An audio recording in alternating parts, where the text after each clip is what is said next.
Fight!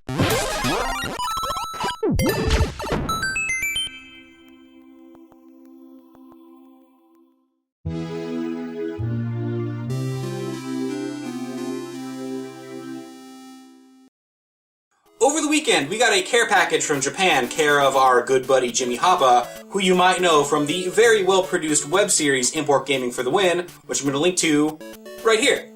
And among all the gaming treasures from the far east that we got from Jimmy, one of the coolest things is the Super Game Boy 2. And I posted a little bit about it on Twitter, and I got a whole bunch of questions about it.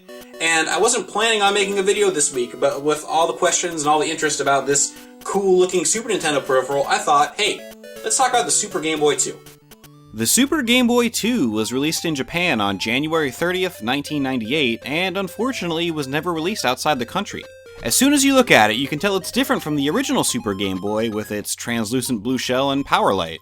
My dog Wonder thinks it looks pretty cool. Like the original Super Game Boy, the Super Game Boy 2 lets you play your Game Boy games on your TV through your Super Nintendo. Like both the Game Boy and Super Game Boy, it's region-free, and like other Super Famicom games, you can use the Super Game Boy 2 on your North American Super Nintendo by simply snapping out the tabs in your cartridge slot. In addition to the cool exterior, the Super Game Boy 2 also features a different selection of in-game borders from the original Super Game Boy. It also adds a link cable port, accompanied by a green LED indicator to show a connection with another Game Boy device, so you can trade Pokemon with friends from your Super Nintendo. Or, you can just trade them with yourself if you can't find anybody else to help you evolve your Kadabra.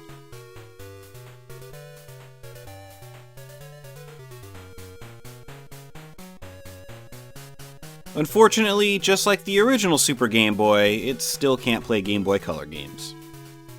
The biggest change, however, is the speed at which it plays Game Boy games. Something I didn't know until recently is that the Super Game Boy plays games 2.4% faster than a Game Boy, because it uses the Super Nintendo's clock speed divided by 5, which instead of the Game Boy's 4.194 MHz, runs at 4.295 MHz. It's not super noticeable until you put the games side by side. Just listen to how quickly the music in Super Mario Land falls out of sync.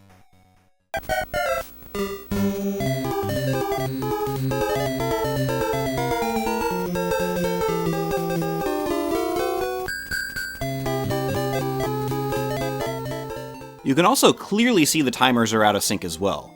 These videos were both started on the exact same frame and lined up exactly in my editing software. Skipping forward a bit, you can see that the game running on Super Game Boy actually runs out of time about 7 seconds before the Super Game Boy 2 does.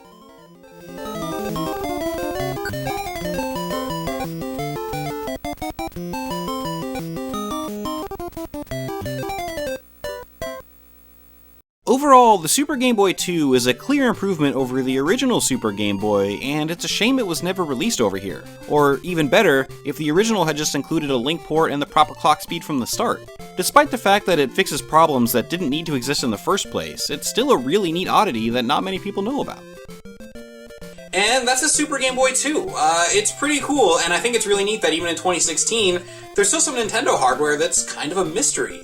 And I can't really recommend springing for one of these if you've already got one of the other 8 million ways to play a Game Boy game, but it is a neat thing to have in your collection, and it looks really nice when it's in your Super Nintendo.